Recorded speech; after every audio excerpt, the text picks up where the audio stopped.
প্রিয় অষ্টম শ্রেণীর শিক্ষার্থীরা, তোমাদের ইংরেজি বইয়ের 10 পৃষ্ঠার লিসন 5 দ্য চিলড্রেন সংস, এই যে কবিতাটি রয়েছে, এই কবিতাটি আমরা বাংলা অর্থ সহ এর পাশাপাশি এখানে ওয়ার্ড নোটস, এখানে কতগুলো শব্দ রয়েছে এগুলোর বাংলা অর্থ সহ, এরপর বি কলামে 3টি প্রশ্ন রয়েছে, এই প্রশ্নগুলোর উত্তর সহ সম্পূর্ণ এই পাঠটি আজকে তোমাদেরকে পড়ে তোমাদেরকে শিখিয়ে দেব। চলো শিক্ষার্থীরা, তাহলে আমরা ক্লাসটি শুরু করি।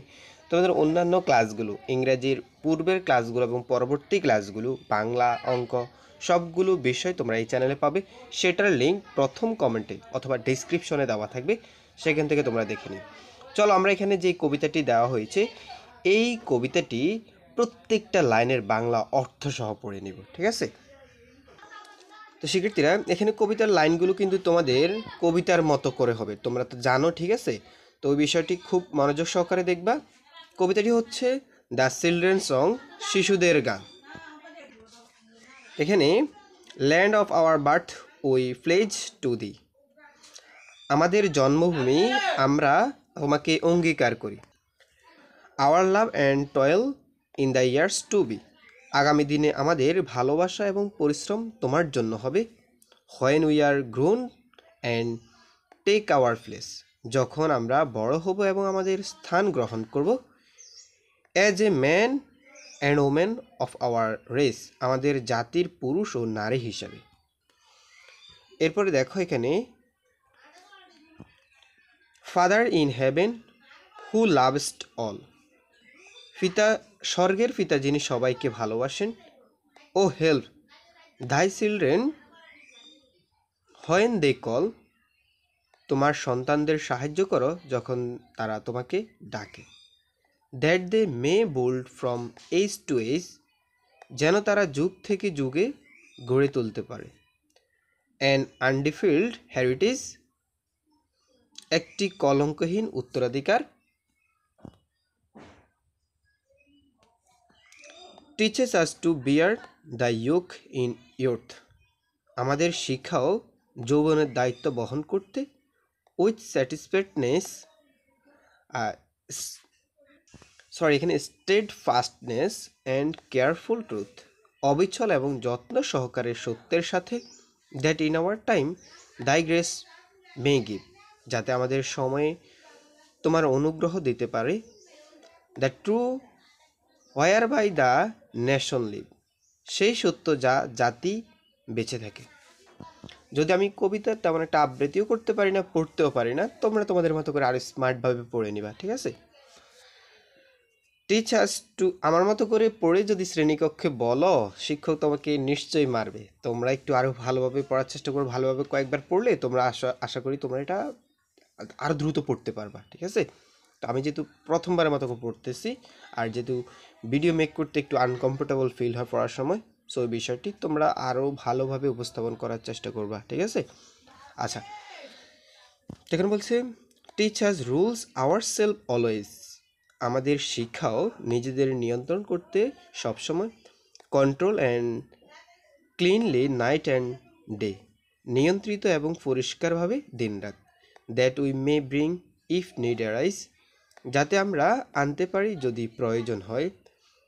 নো মেমড, এখানে মেমড অ্যান্ড ওর্টনেস স্যাক্রিফাইস, কোনো অর্ধাঙ্গ বা অর্থহীন আত্মত্যাগ নয়।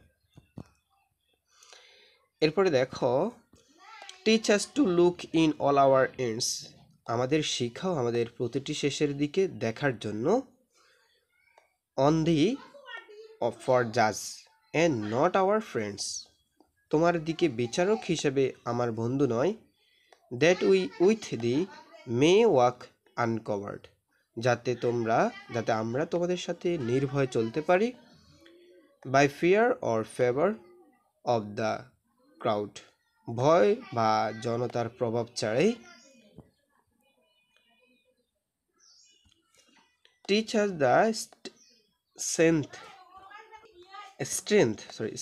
দ্যাট ক্যান নট সিক, আমাদের এমন কিছু শক্তি দাও যা খুঁজে নেয় না। By deed or thoughts to hurt the weak, কর্ম বা চিন্তার দ্বারা দুর্বলের ক্ষতি করতে। That's under thee we may possess, যাতে তোমার অধীনে আমরা পেতে পারি men's strength to comfort man's distress, মানুষের দুর্দশা দূর করার শক্তি। Teach us delight in simple things, আমাদের শিখাও সাধারণ জিনিসগুলো আনন্দ খুঁজে পেতে। And mirth that had no better spring, এবং এমন হাসি যা তিক্ততা থেকে মুক্ত। Forgiveness free of evil done, মন্দ কাজে বিনা শর্তে ক্ষমা। And love to man all man neath the sun, এবং সূর্যের নিচে সব মানুষের প্রতি ভালোবাসা। Land of our birth our faith our pride, আমাদের জন্মভূমি আমাদের বিশ্বাস আমাদের গর্ব। For whose dear sake our fathers died, যার প্রিয় কারণে আমাদের পিতার প্রাণ দিয়েছিলেন। Head heart and hand thought the year to be, মস্তিষ্ক হৃদয় এবং হাত দিয়ে ভবিষ্যতের বছরগুলোতে। এখানে এটা লিখেছে রুডিয়ার্ড কিপলিং এই কবিতাটি। আচ্ছা দেখো, এতক্ষণ আমরা কবিতাটির অর্থ সহকারে বাংলা পড়েছিলাম, ঠিক আছে।